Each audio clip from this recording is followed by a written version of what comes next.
The High Court deadlocks handing a huge win to labor unions. Justices vote 4-4 in a high-profile case over mandatory union fees. Wyatt Goolsbee reports. The justices' divided decision today effectively keeps in place a 40-year-old precedent. The case was whether public employees represented by a union can be required by law to pay a fair share fee, even if they are not members.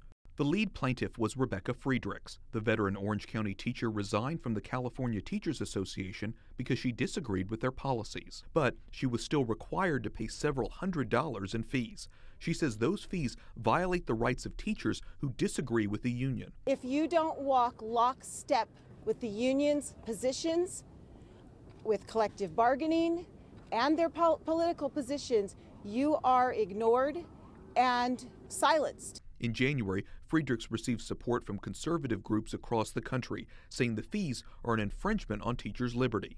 But union supporters disagree. Join together through our unions. Labor leaders call today's decision a victory.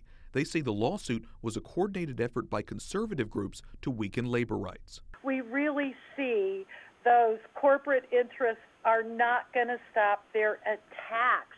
Anything that is in line with limiting our ability to advocate for our students, advocate for our colleagues. The case affects more than 5 million workers in 23 states and Washington, D.C.